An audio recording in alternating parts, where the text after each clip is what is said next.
I would like to turn your attention to the resolution that was recently passed at the United Nations with the support of the United States.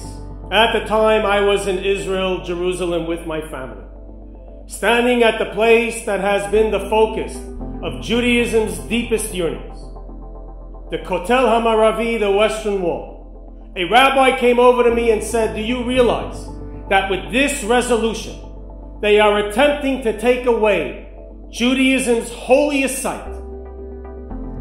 I must say that it's like we are now trespassing on what they call now occupied Palestinian land. People have said that it's like Barack Obama stabbing Israel in the back. I must say that it felt like a dagger in the heart of the Jewish religion and its people. Did they not read the resolution? Do they know nothing about thousands of years of Jewish history? To me, it is analogous of a boxer that loses the match and on his way out takes a swing on the referee only to show a semblance of strength.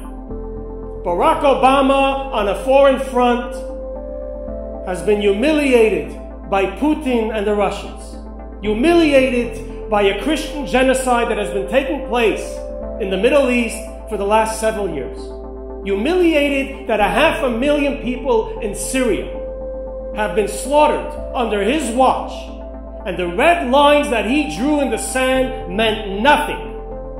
And on a domestic level, humiliated that he and Hillary Clinton lost the White House to the most unelectable presidential candidate in the history of the United States, and his legacy thus humiliated. So what does he do in the last few weeks? He takes a swing at America's greatest ally, Israel. But we must wonder, can it be that there's any truth or validity to this resolution?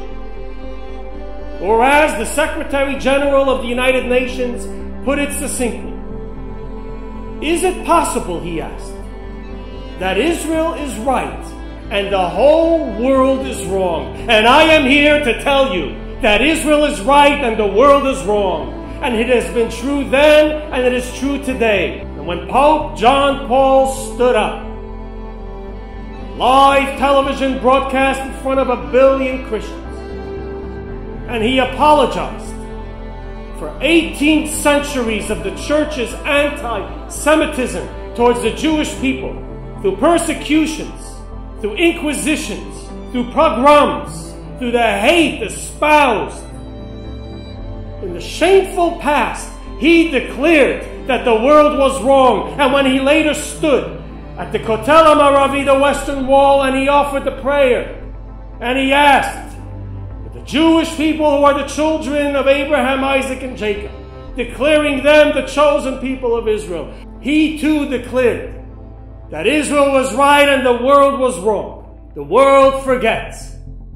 But we remember 1947, when Israel affirmed to live side by side with a Palestinian state, and instead 9 Arab countries waged war and crossed the border of Israel to annihilate yet another 1 million Jews.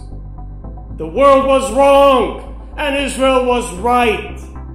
And the hate that lived so long in the church has now been transported into the heart of Islam.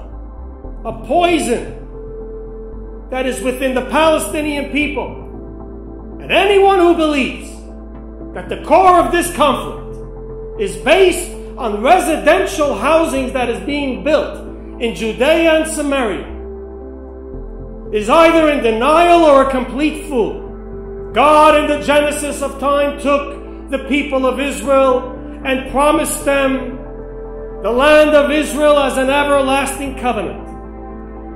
We, the Jewish people from the right and the left, Democrats and Republicans alike, conservatives and liberals from Likud and Marach, must unite and stand together and proclaim this truth.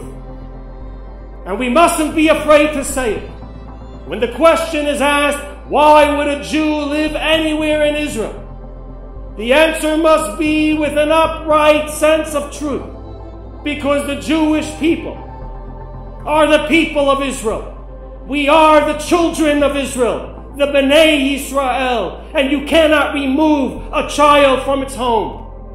3,300 years ago, a great non-Jewish prophet stood on top of the mountains and he proclaimed, I see the nation of Israel, it is a nation that dwells alone, and it is not reckoned amongst the other nations. To be alone is not a curse, it is our reality, and we must learn to embrace it. There is a loneliness that paralyzes, but there is a loneliness that we, the Jewish people, have learned that elicits the majestic human creativity of which we understand that we cannot rely on anybody else but ourselves and our spiritual heritage and the truth that has been entrusted within us. To the Barack Obamas and the John Kerrys of the world, to the United Nations of the world, I ask this question. Even if you do not believe in God or Jewish history or the Bible, I ask you this question. Is 6 million murdered Jews not enough?